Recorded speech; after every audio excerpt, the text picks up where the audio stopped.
I was picking up the custom engagement ring I'd ordered, $12,000, ready to propose next weekend, when the jeweler asked if the other guy who came in with her last week knew I was planning to propose too.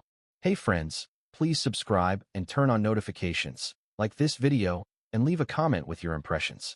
This will be a great help. Thank you. We never tire of reminding you. It's all thanks to you. Albuquerque has this way of looking beautiful and harsh at the same time, especially in late March when the desert is just starting to wake up from winter, the Sandia Mountains turning pink at sunset, the Rio Grande running higher with snow melt. The air's still cool enough in the mornings that you need a jacket, but warm enough by afternoon that you regret bringing it. I'm 37. Been working as a renewable energy consultant for the past 9 years, mostly solar installations and grid planning for commercial properties across New Mexico and Arizona. Technical work that requires precision and long-term thinking, designing systems that'll function reliably for decades. Iris is 31, works as a physical therapist at a sports medicine clinic in Nob Hill. Athletic, always training for some trail race or rock climbing trip, constantly showing me photos of patients she'd helped recover from injuries. We'd been together for 2 years and 3 months, living together in a house I owned in the North Valley for the past 10 months. We'd talked about marriage seriously over the past 6 months, not vague someday talk, but actual planning. Where we'd have the wedding, who we'd invite, what kind of life we wanted to build. The ring had been my project for the past 2 months. I'd gone to a custom jeweler in Old Town in January, worked with their designer to create something unique, a sapphire center stone because Iris had mentioned loving blue more than diamonds, platinum band with intricate detailing, the whole thing designed specifically for her taste. $12,000, which was a lot, but I'd been saving specifically for this. The jeweler said it would take 8 to 10 weeks. They'd called Tuesday saying it was ready for pickup. That Thursday afternoon, March 28th, I left work early and drove to Old Town. The jewelry store was a small place on the plaza, family-owned, the kind of business where they knew your name and remembered your story. I walked in and the owner, a woman in her 60s named Sophia, greeted me with a smile. "Ryder, perfect timing, let me get your ring." She disappeared into the back and returned with a small navy blue box. Opened it to show me the ring.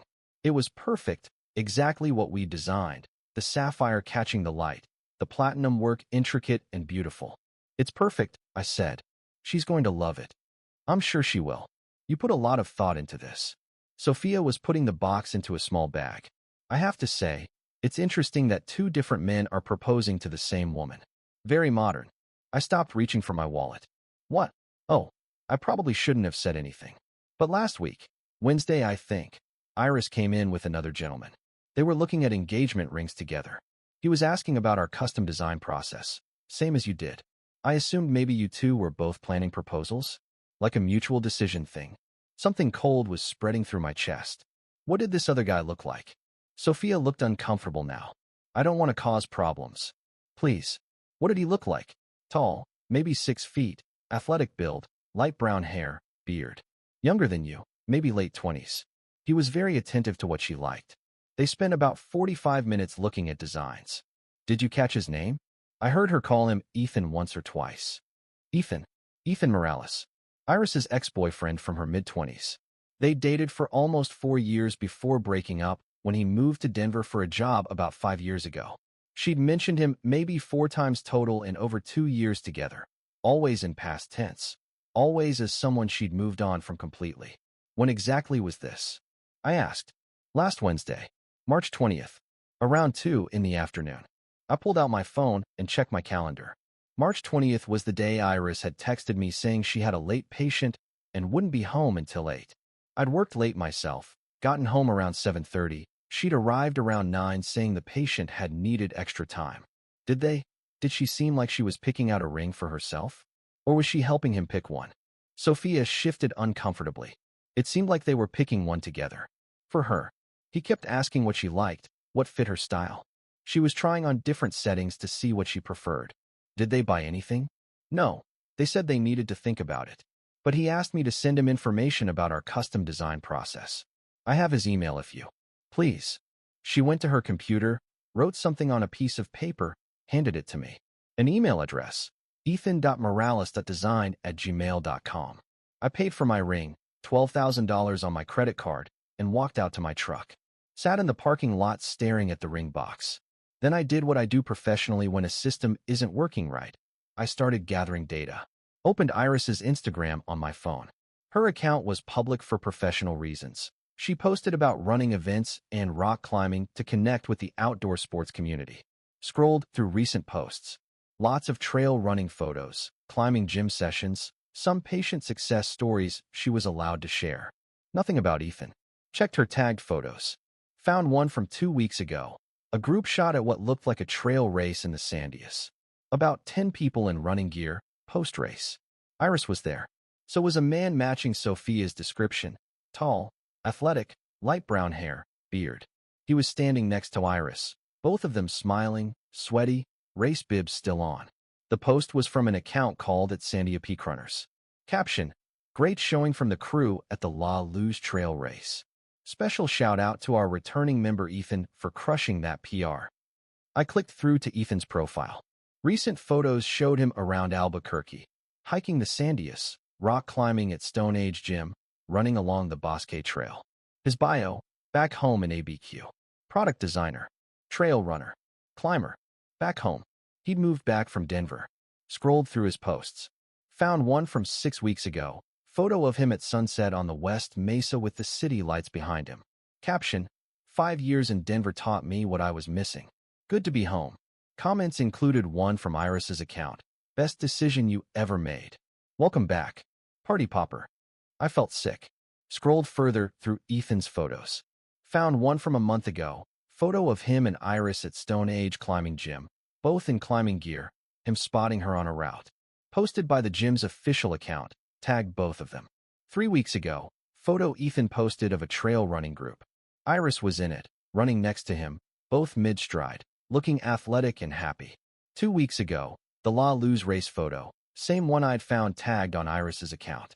Last week, photo of a sunrise over the Sandias. Caption from Ethan: early morning runs hit different when you have the right company.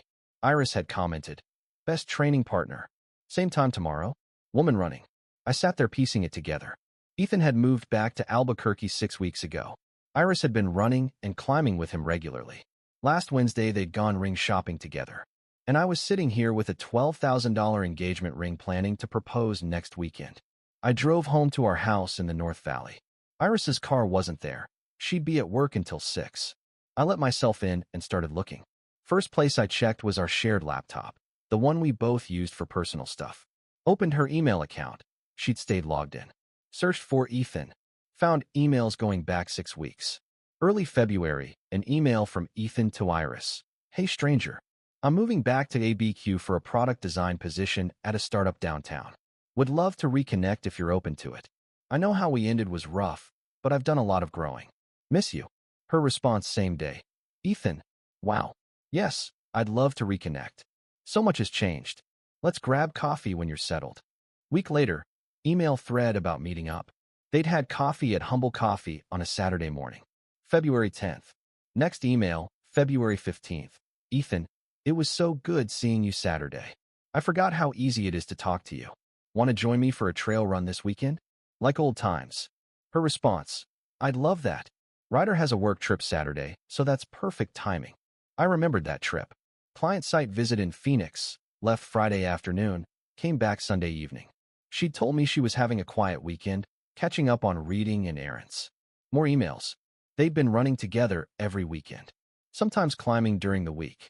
March 5th, Ethan wrote: I need to tell you something. Moving back here wasn't just about the job. It was about you. I never should have left for Denver. Biggest mistake I ever made. I know you're with someone, but I had to tell you how I feel. Her response later that day: I've been feeling the same thing. Being around you again has made me realize what I've been missing. But this is complicated. I need time to figure things out. March 10th, his email: Take all the time you need. I'll be here. I've waited 5 years. I can wait a little longer. I love you, Iris. I never stopped. Her response: I love you too. I think I always did. Just need to handle things the right way. March 18th, 2 days before they went ring shopping. I'm ready to spend my life with you. Let me do this right. Let me propose properly. Come look at rings with me. Her response: Yes. Yes to all of it.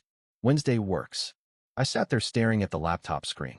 While I'd been working with Sophia to create a custom engagement ring for Iris, Iris had been planning to leave me for Ethan.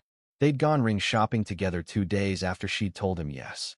And I'd picked up my ring today with no idea any of this was happening. I took screenshots of every email, every single message between them, saved them all to a folder on my phone. Then I checked our joint bank account. We'd opened one about 8 months ago for shared expenses. Current balance, $8,400. Scrolled through recent transactions. Normal stuff mostly, groceries, utilities, house expenses. But then I noticed, March 16th, withdrawal of $600, ATM in Nob Hill. March 21st, the day after they went ring shopping, withdrawal of $1,200, same ATM. She'd been pulling cash out, probably for things she didn't want me to see on the shared statement. I looked at the time. 4:30. Iris would be home in about 90 minutes. I started making decisions. Called my attorney, Marcus Chun. We'd worked together on my house purchase and some business contracts. Marcus, I need advice on a property situation. My girlfriend lives in my house. Her name's not on the deed or lease. We're not married. Can I legally ask her to leave?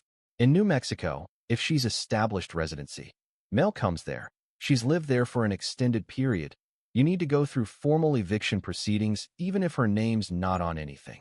It's usually 30 days minimum. What's going on? I found out she's been planning to leave me for her ex-boyfriend. They went engagement ring shopping together last week. I just picked up the ring I'd ordered to propose to her. Jesus, Ryder. I'm sorry.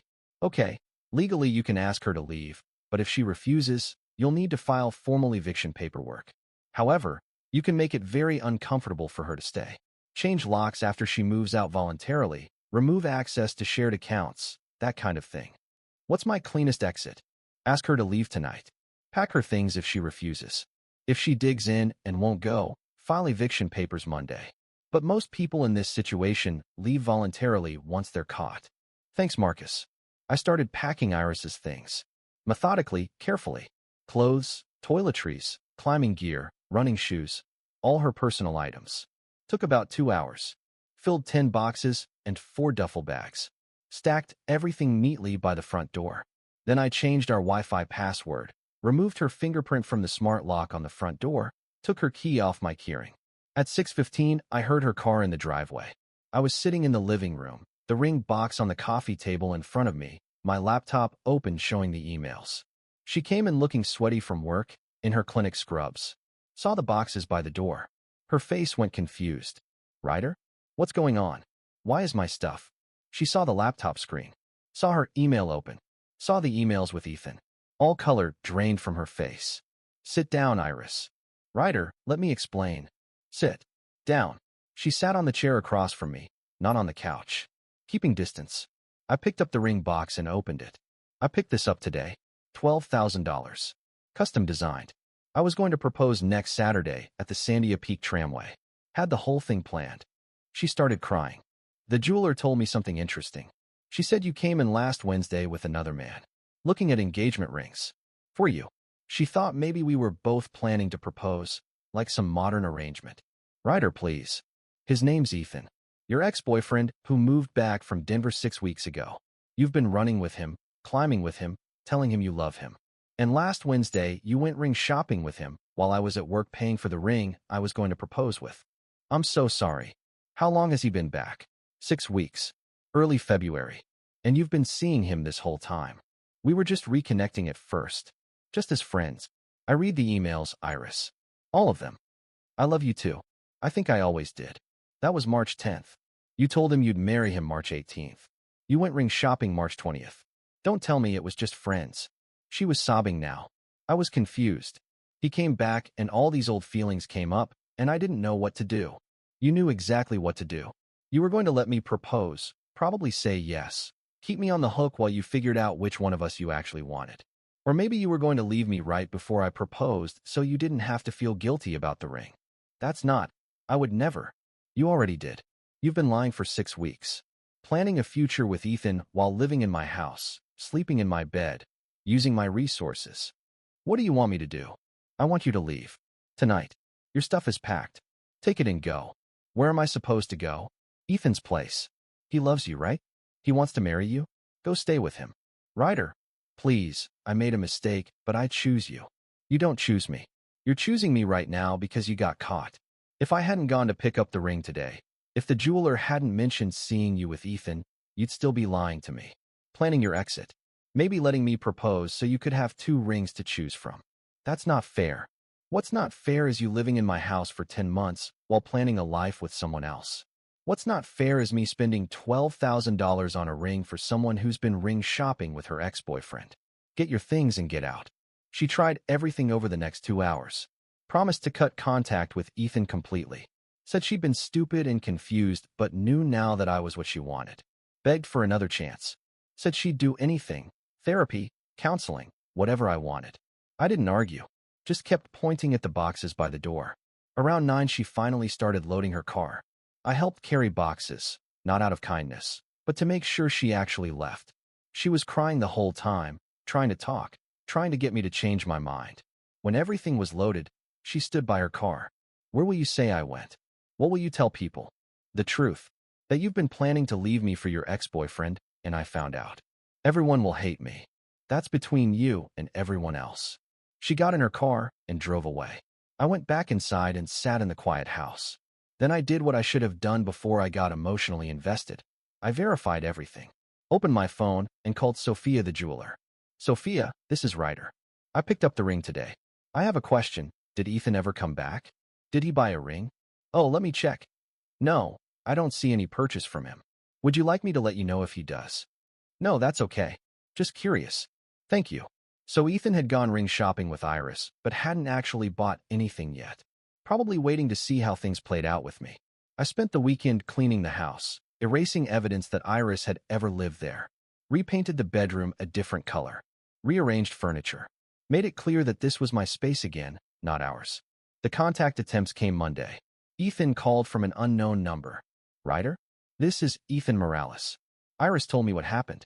I want you to know this is all on me. I pursued her. She tried to stay loyal to you. Tried and failed.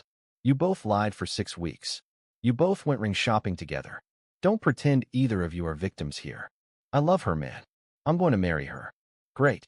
Then you can deal with the fact that she was living with me, sleeping with me, and letting me plan a proposal while telling you she loved you. Good luck with that. She chose me. She chose you after I kicked her out for lying. That's not the same as choosing you. But hey, marry someone who lies to their partner for months. I'm sure that'll work out great. Blocked the number. Tuesday, Iris's best friend Carmen called. Ryder, Iris is staying with me. She's devastated. She made a huge mistake, but she loves you.